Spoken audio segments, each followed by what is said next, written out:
DaVinci Resolve currently is version 17.4.3, and in order for you to find it, you go to the Blackmagic site.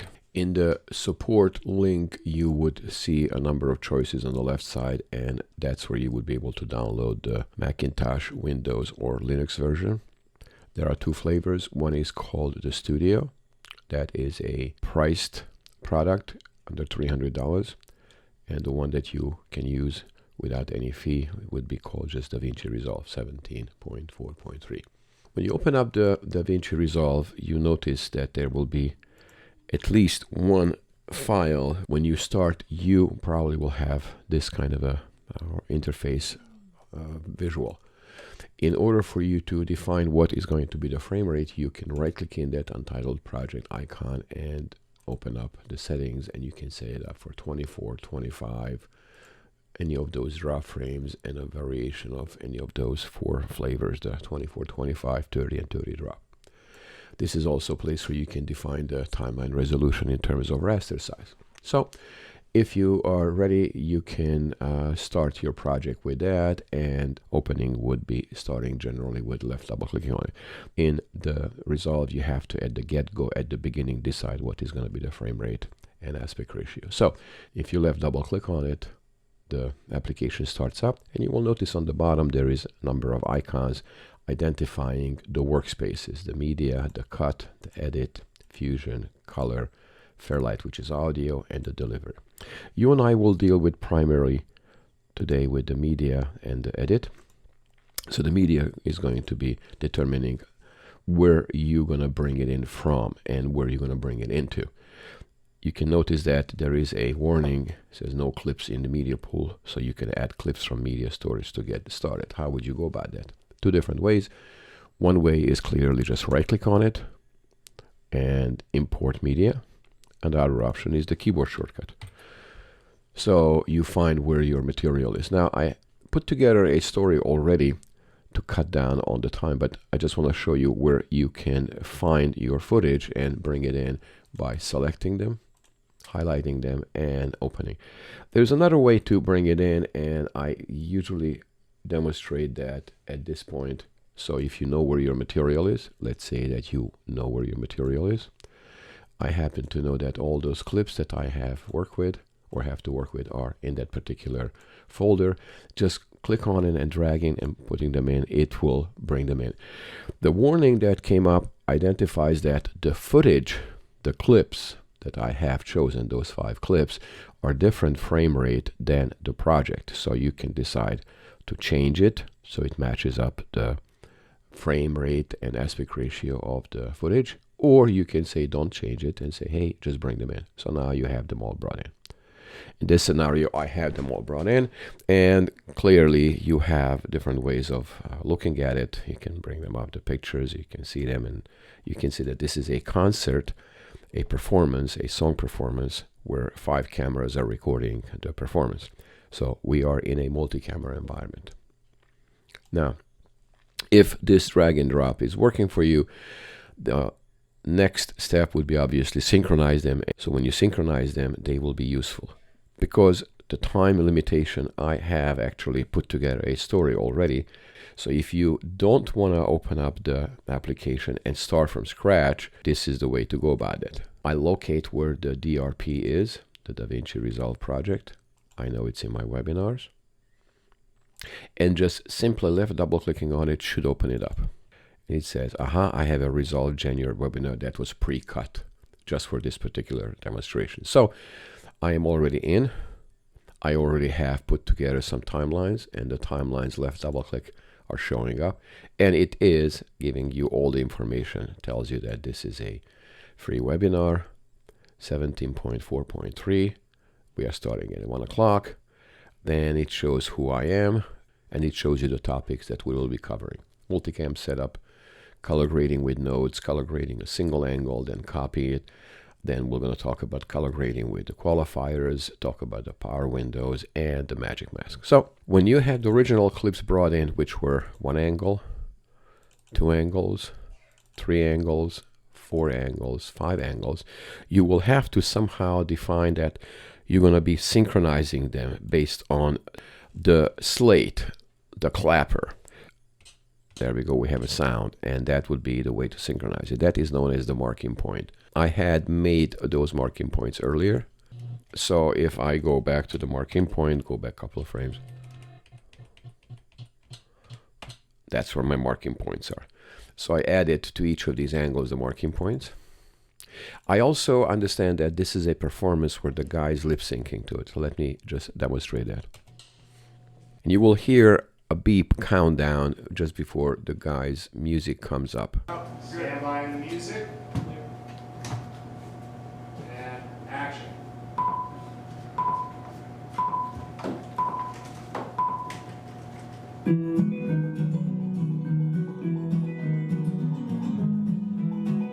So you would see that, and you can hear it.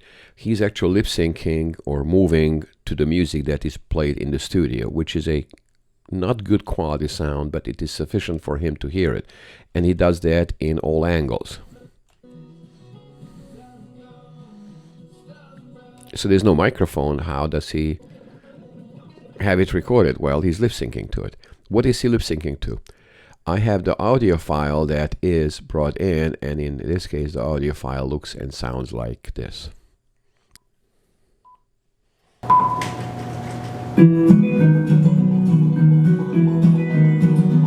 So that is the studio recording. So that's what he's lip syncing to. So when we brought in the angles, and the angles are in, we synchronize them based on mark-in.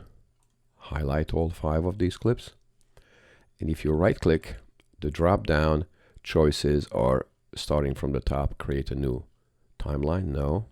Create a multicam clip, okay. So that's what we're gonna be going after. Activate the create new multicam clip using the selected clips, and the dialog will come up and asks you based on what? Based on angle syncing it, marking point, mark out point, time code, sound, or marker. In this case, the sound is not a bad choice. We can attempt to do that, and the sound would presume that each camera has a recording, sound recording, and that the computer can analyze it and say, well, each of these angles has that particular beep, and I'm going to try to synchronize it based on that. Let me try that just for fun. If I activate the sound, there we go, based on sound, and I'm going to call it multicam sound. MCam sound. It's analyzing the content, and when it is done, we should be able to have a multicam where it says sound. There we go. So left double click on it, puts it into the environment, and now moving around, we should see if the sound was useful or practical enough to synchronize it. So I'm going to hit the space bar and see if it plays it. Something in the end felt right. The days. Not bad. If you want to see it full screen, Command F. Watch it, please. Outside we held each other, we didn't have a care at all. The good times rolled, where we didn't know, we were just having fun. So we can accept that if you have a scenario, like in my case, I have the scenario where each of the clips are containing the countdown, the beep, and the slate, that is available for all 5. That's what the computer recognizes. If I want to go the other route, which is what I preset earlier, highlight all the clips, drop down, create a multicam, and I'm going to use the mark-in. So I'm going to do mark-in, MCam mark-in. And I'm going to change it from the sound to the mark-in. And I have that multicam mark-in. Because I brought it in with the sound of each of the angles that is set up as 1, 2, 3, 4, 5, I noticed that I have some empty spots, 6, 7, 8, and 9. So we would have to accept that the system that is using the multicam is either 4 angles, either 9 angles, or 16 angles. So it's 2 by 2, 3 by 3, 4 by 4. If you have more than 4, obviously it's going to give you the 9. If you have more than 9, obviously it's going to give you a 16. So with that, let's you and I define how we're going to start the story. We have to decide, are we going to use the sound that is in the studio, or are we going to do the proper way and get the sound that is the summer song, the original song, the CD quality? Because I have 5 of those countdowns, beeps, I'm going to pick the last beep because that's also audible. That's also available on each of those angles. And in this case, I'm going to bring in the master multicam. Let's go into the multicam mark in, bring it up. And if I put it into the timeline, I can expect that the sound quality that I have is the sound quality of the studio.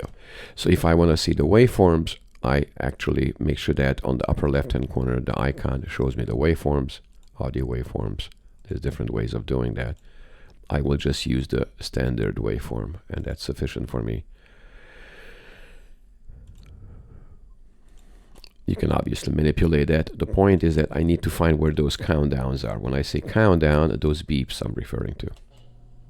1, 2, 3, 4, 5. Okay, so let's get the 5th one.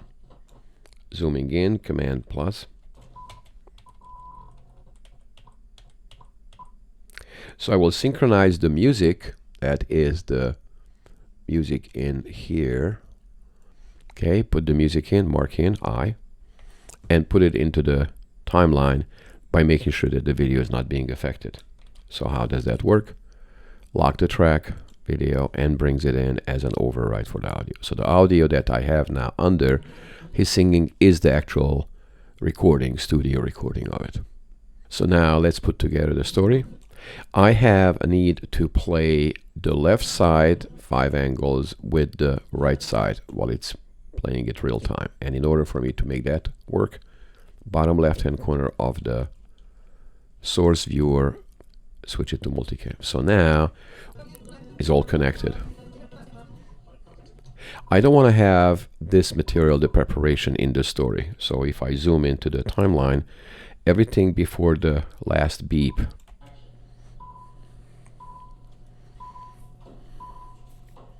I can cut off.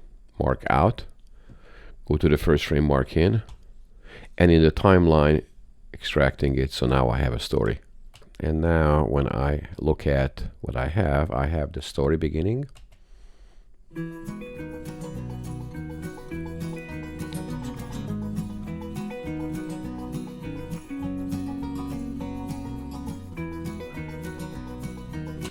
If I want to edit and cut angles, there are 2 different ways of doing that. One way of doing it is manual.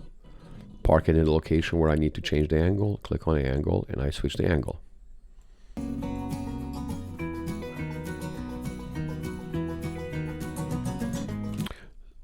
And I'm adding the angle edits. How does the computer know that I need to cut it? Well, by clicking on the angle I am using, you see that the pointer becomes a razor, so it actually slices it down. Because this is much more practical if you do it real time, let me show you how I'm going to do it manually. I'm going to undo everything that I have done up to this point, and I'm going to use the keyboard shortcut to cut from angle to angle. The keyboard shortcut that I have available is showing me that 1 is going to be angle 1, 2, 3, 4, 5 angles. So I'm going to switch between those angles. Presumption obviously is that I'm using the DaVinci Resolve keyboard setup, not using Premiere or Media Composer or anything like that. So I'm going to using the default. And the default in this case, button 1 in the alphabetic keyboard is going to give me those choices 1 through 5.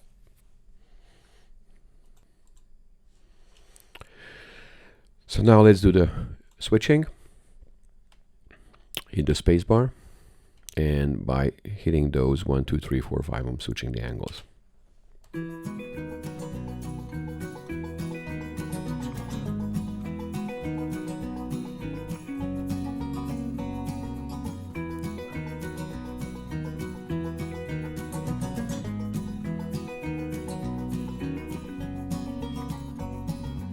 I see fireflies that sun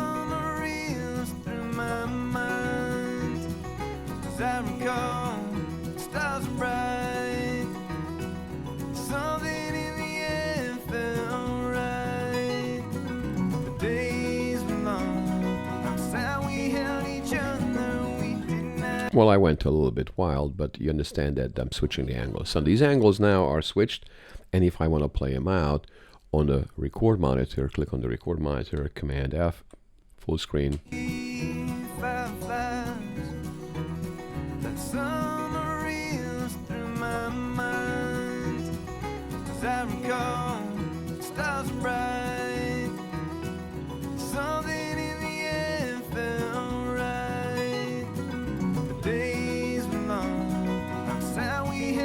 Obviously, I went a little bit wild on it, but point is that the changes are made. Now, you can, by zooming in, which is Command plus, change the angles a little bit, where you can right-click on the drop-down and you can decide that the angle that you changed is going to be a different one. So if you want to change the angles, you have a couple of choices. One choice is switch from angle 1, or whatever you have, to different angle, and it does switch it for you. And you can do it manually. And the angle that you parked on, let me see, and let me show you how that rotates around. Okay, so you switch the angles, and it shows you that you're now angle 4. And if I right-click one more time, it's going to be angle 5. There we go. If you want to have more of one angle, you would have to go into trim mode. And in this case, the dual roller trim will allow you to expose one angle, make it longer, visible, or less visible. And that's a dual roller trim, which means that you are extending one shot, and when you extended one, the second one gets extended into. Anyways, so when this is all done, now comes the big question: how do you make the colors match? So if you make adjustments to one of the angles, can you copy and paste and work on that? So that is going to be the next step. Before we do anything, might be a good idea to name that particular timeline. So I have the timeline 7, and let's call it basic cut.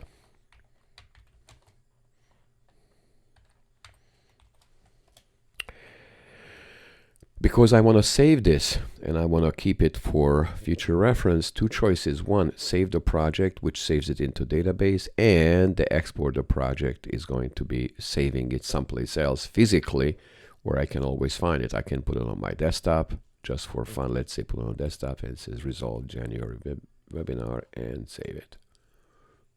Okay, so here it is. Now, notice that when I'm switching from the regular edit into the color displays all the edits that I added. So if I want to jump from edit angle, I'm using the down arrow, 1, 2, 3, 4, 5, and it shows me all the angles I was using. So it looks like I have over 24, 5, 6, 26 edits. So the question is, how do you make adjustments? If you are novice to Resolve, this is going to be fun. If your person has been using it, it's going to be probably just a repetition of things. But here are the basic principles. The basic principle is that you need to see what the computer sees in terms of brightness and darkness and amount of color. So it doesn't really matter what my eyes tell me. I need to ask the computer what the computer sees. So right-clicking in the program viewer, there is a drop-down choice, the show scopes, and the scopes default to either 2 or 4. In this case, if I want to reset it to default, reset to layout, there we go. So it defaults to 4. If I want to change it from 4 to 2, change it to 2. Let's start with 1 because that's going to be the first step that you need to get used to if you are using a lot of color grading in DaVinci Resolve.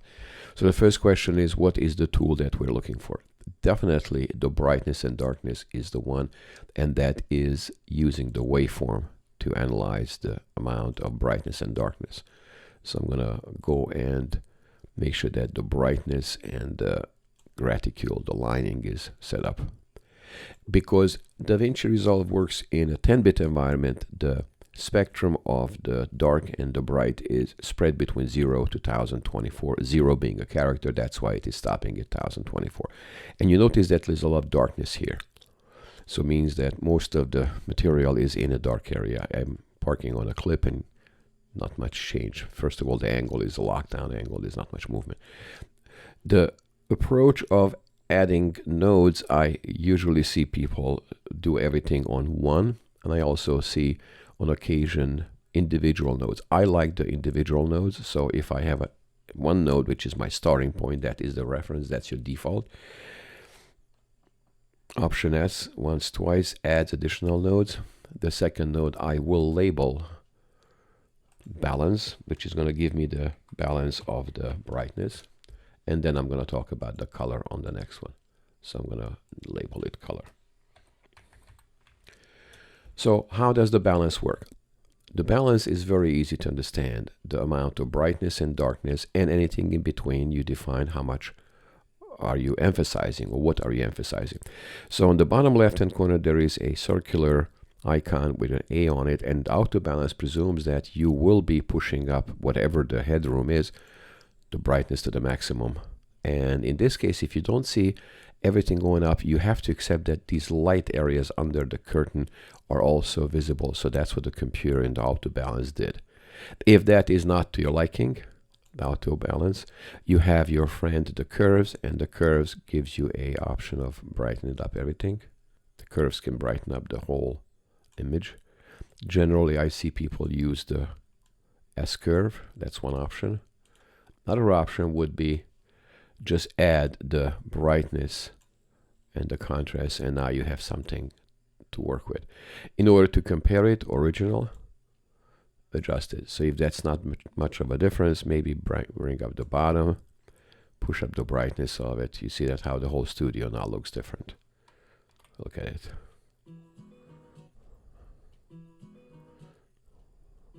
And you notice that when you're in color, it actually loops around the specific clip that you're parked on.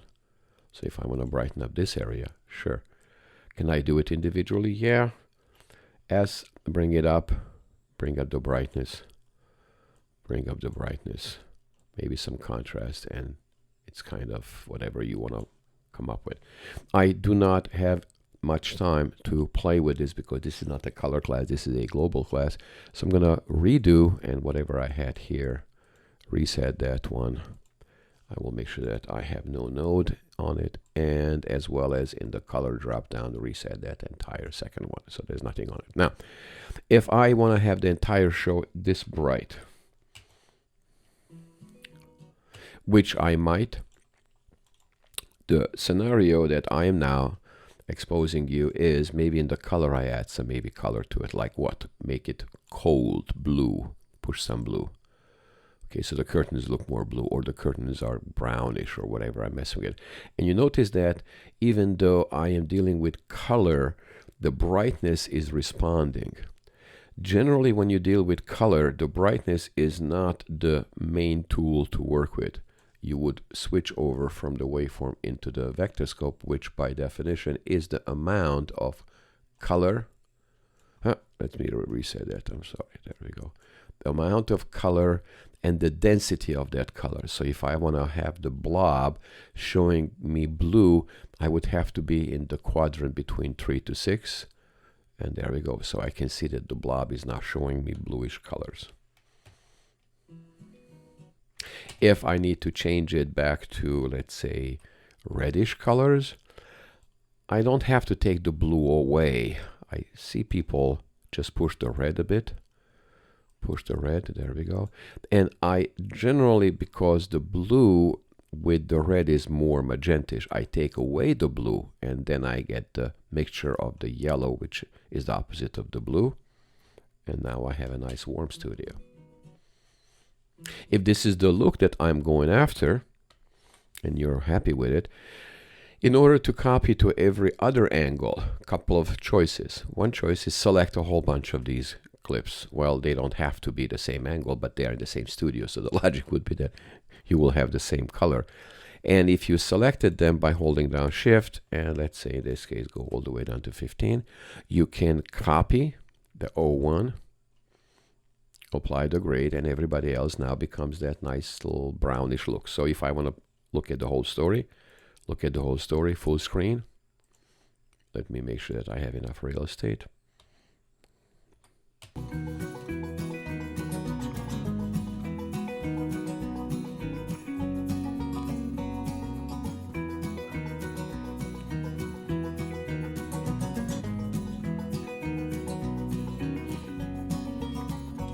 So everything is nice and warm.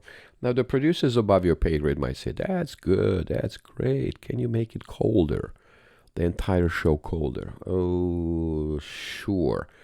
So in order for me to retain the original setup, meaning that this color that I have created, I have two choices. One choice is I can right-click, grab a still, so I save that look into a gallery. The second choice, and this is the choice I'm going to take, is make sure that when I right-click on that first clip, I'm using a local version 1. That means that that is the one that is the brownish, that is the one that is that warm.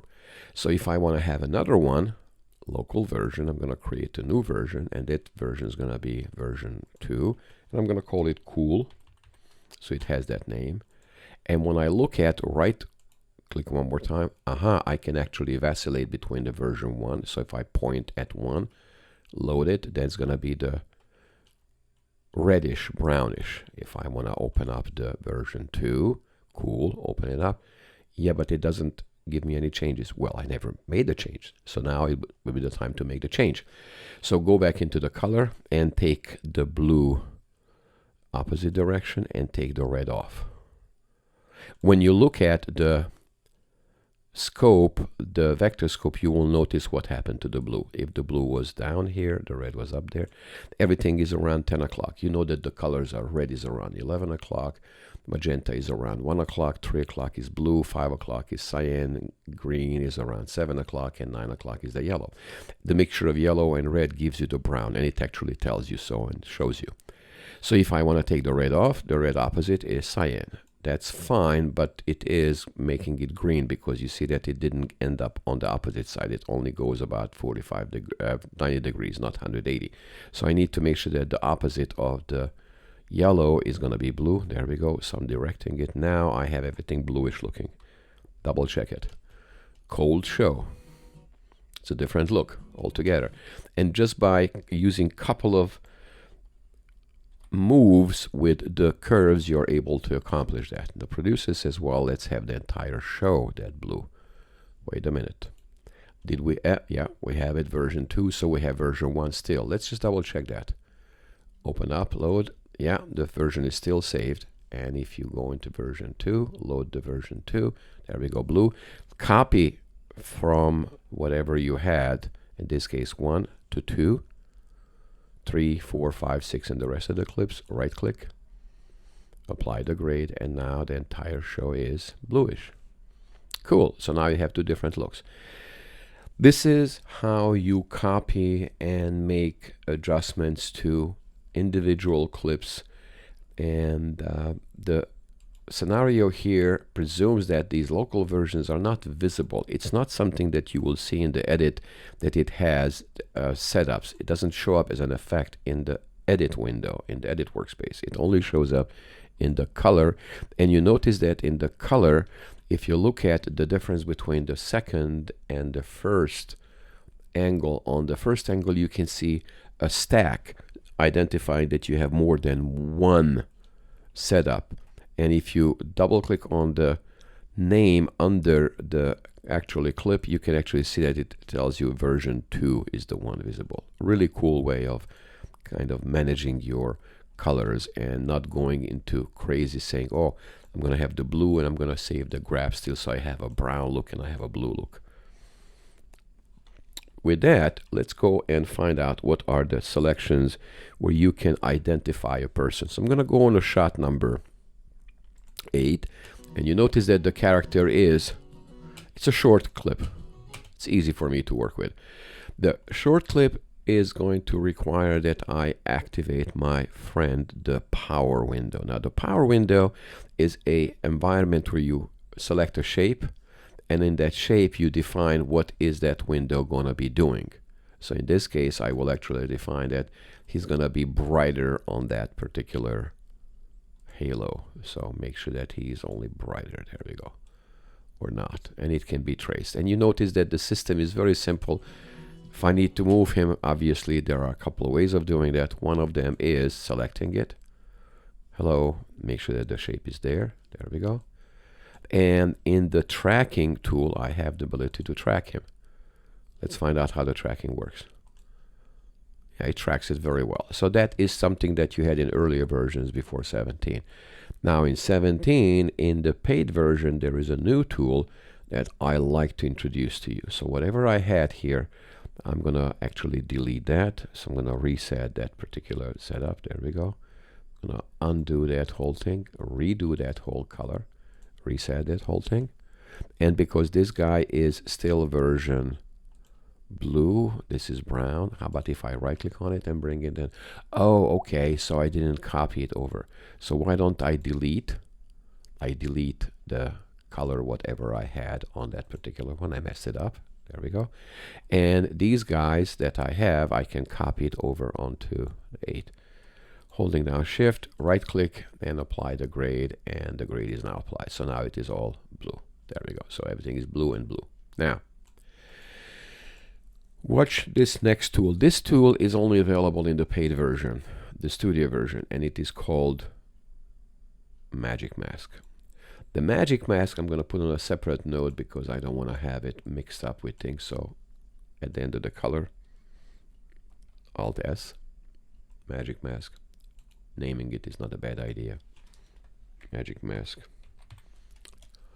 And here's how the MagicMask works. The MagicMask identifies either a person or it identifies features, and the features could be face, hair, hat, all the rest of the stuff. So in this case, I'm gonna have the face analyzed and see if the computer can smart artificial intelligence code understand that the guy has a face and it's different from the hair or from the body. In order for me to select the face, I have to tell the crosshair, the eyedropper, that it is the face. I'm gonna draw around the face. Okay. If I did my job right and everything works right now, the face is going to be selected and the face is turning red. And if I analyze it, it should actually follow the face. You see how the tracker follows the face? Pretty much okay. Doesn't grab the neck, doesn't grab the hair, it only deals with the face. Why did I do that? Well, the red is not the color. The red is just showing what you were able to analyze. And in this case, if I want to have that face a different color, here are the possible choices. You can obviously still use the brightness and the darkness. You can also make his face a different color. Okay, just his face, and you can just do goofy stuff with it. So let's try this goofy stuff that it is kind of a magentish full screen. Not that bad, but and the reason why the reason I'm hearing that is because it needs to be rendered. Okay, so this is something that needs to be rendered. But here's the cool thing about this adjustment, meaning I'm going to be tracking it. I have an ability to change the color not using the adjustment tools. In this case, the adjustment tool is going to be reset to normal. And in order for me to change whatever the facial tones are, I'm going to introduce you to, this is also available in 17 only, Color Warper. Color Warper to me was like really, really exciting when I saw it the first time. So if I bring in the Color Warper allows me to pick a pixel, and that pixel, if I click on it on the chin, that's the pixel. And look at it, that pixel, hello, there we go. It is a neutral one, so I'm going to actually make it more different. Make it more yellowish, make it more reddish, make it more magentish. Now I picked one pixel, so how about if I pick more, lasso the whole thing? So now if I pick more of them, now they actually respond more of them. This is magical, and you have two choices. One choice, and I'm gonna get out of here, is pick the pixel in the image. Let me restart it. Hello, get out of it. Reset that, reset it, there we go. I can zoom in slightly and I can pick the pixel by just pointing at the face. Oh, I can pick the green thing and you can see how it picked up the greenish thing. And if I want to, well, it's actually more cyanish. And if I want to have that changed from that color, I'm gonna go and pick it and go maybe purplish, magentish. This is a very powerful tool. When I said you can pick the face, you can also pick a pixel. So you can pick a pixel, there we go, pick a pixel, and that pixel can be moved. If you have use for it, by all means. I think that the guitar is a perfect place for that. So I'm gonna get that MagicMask, reset that node, go to the guitar, and in guitar I'm gonna change the color of the guitar. Now in the color warper you have multiple gradations, meaning that you can get 6 or 12 or 8 or more, so you can actually have much more precision. So if I pick that yellow, it tells me I picked up that yellow. I'm gonna pick some more yellow.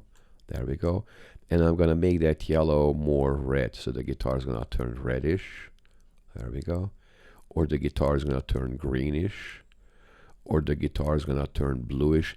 And depending on which pixels I picked and which direction I go, I can actually make it neutral, make it white. So depending on where I go in that color circle, I can make those changes. Very powerful, very practical tool. So the next thing obviously would be, when you're done with all this color stuff, you go into the output, and in the delivery you define that you're going to deliver it as a custom YouTube, Vimeo, Twitter, or anything else like that. And that you can decide that you're going to select a section, mark in and out, and you can tell the computer that you are selecting a range, or the entire sequence is going to be, timeline is going to be sent out. I hope you had a good time with this. I hope you liked it, and if you like it, let us know. My name is Tibor. Thank you for attending, and good luck to you guys, and keep it up.